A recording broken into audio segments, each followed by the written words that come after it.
I believe that we will win! So to be clear about this, they are marching with picket signs because they don't want to wear a black t-shirt. You know, I saw a very inspiring bumper sticker once that said, "Everyone you meet is fighting a battle you know nothing about. Be kind always."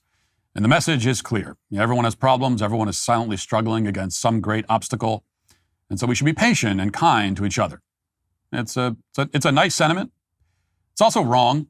It's true that everyone's fighting a battle, but the problem is that in so many cases, the battle is extremely stupid. And very often it's not being fought silently. We do know about the battles that most people are fighting because they don't shut up about it. For example, many of us now know about the battle currently being fought by Starbucks employees against the company's dress code. Hundreds of Starbucks workers have been on strike for over a week now, demanding that the dress code be repealed. They're very loud about this battle, and of all the battles ever fought, it is certainly among the dumbest. Especially when you consider just how incredibly reasonable and normal this dress code is. Watch.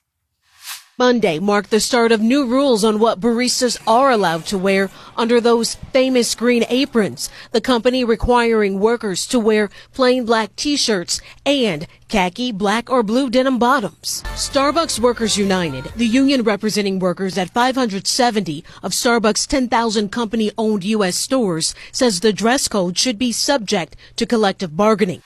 Now, you might have thought that in order for a dress code to provoke mass protests and strikes, it would have to be really onerous. You might have thought that Starbucks was implementing a formal black tie required policy. Maybe you thought it would go the other way, and the dress code would be something really morally objectionable. Maybe the dress code stipulates that they aren't allowed to wear any clothes at all. They have to come to work naked. If that was the case, Nancy Mace would have already submitted her job application. But it turns out that neither of those things are the case. It turns out that the dress code is the least demanding, least onerous dress code ever devised. A black t-shirt and jeans or khakis. It's about as reasonable as you can get. But the Starbucks employees are horrified. This requirement to wear jeans and a black t-shirt presents an unsurmountable hurdle, they explain. Watch. Now we have to purchase new shirts and shoes to be compliant with the new policy. Why doesn't Starbucks do the right thing and provide a stipend for these newly required items? We have several partners who have spent lots of money on Starbucks branded shirts, merch, etc., and are no longer allowed to wear them. So she wants a stipend to buy a black t-shirt. I mean, you can get a pack of 6 of them from Walmart for like $22.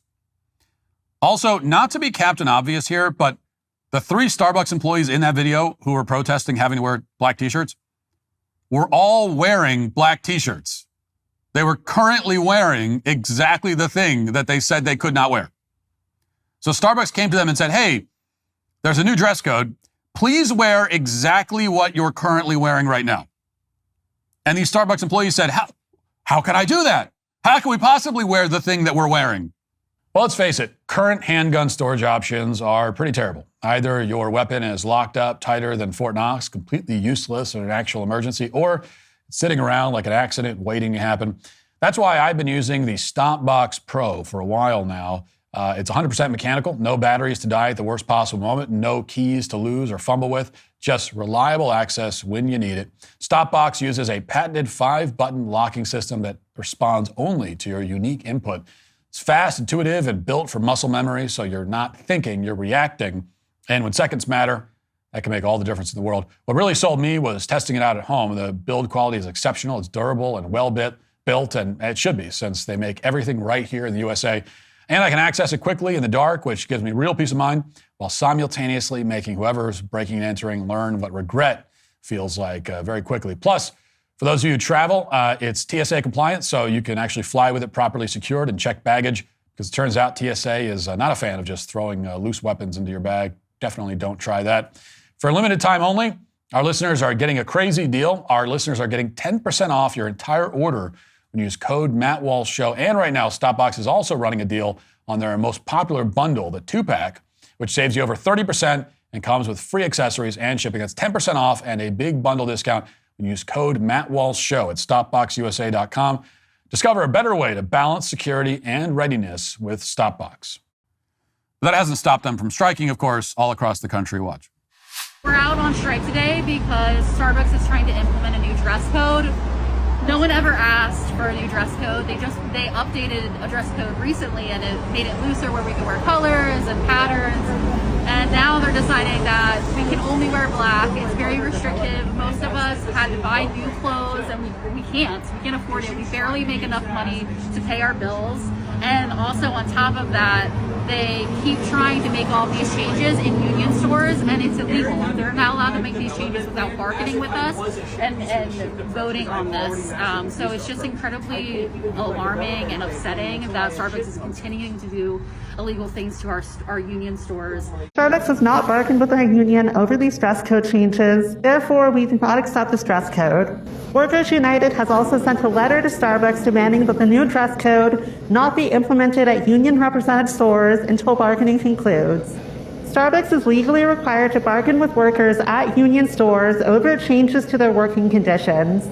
Unilateral changes are not legal.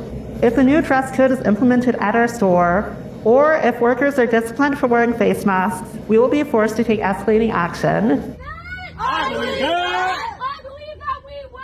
I believe that we will. I believe that we will win. I believe that we will win. I believe that we will win. I believe that we will win. So to be clear about this, they are marching with picket signs because they don't want to wear a black T-shirt. Even though, again, most of them are currently wearing black T-shirts. And what's even funnier is that many of the striking employees in these videos are wearing Starbucks union T-shirts, which also happen to be black. But that means that the union went out and bought uniforms for the union while objecting to wearing a uniform for the actual company itself. So the whole thing is ridiculous on every conceivable level. Now, given that all these people can easily comply with the dress code, and some of them already are, accidentally, why are they actually objecting to it? Well, first, because the bumper sticker isn't actually true, it turns out. Not everyone is fighting a battle, not a real battle anyway, and lots of people have easy lives. They have no significant hurdle or challenge, and that's why they have to go looking for obstacles that don't exist in a desperate attempt to imbue their lives with some sense of meaning. And second, a lot of people today, especially the woke crowd, reflexively perceive themselves to be at the center of every situation they encounter in their lives. Nothing can ever be about something other than them as individuals. The whole point of a uniform is to make people uniform.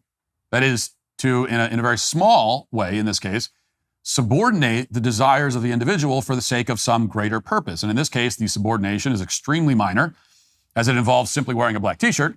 And the greater purpose is not something of cosmic significance. It's simply the purpose of creating a slightly better, more appealing experience for the customers. But to people like this, the idea that they should ever have to do anything at all, the idea that they should have to make any effort, even in the slightest degree, for the sake of something above or beyond or other than their own comfort and interest, is anathema. I mean, they can't wrap their heads around the notion that there maybe sometimes could be some things that are more important than their personal desires.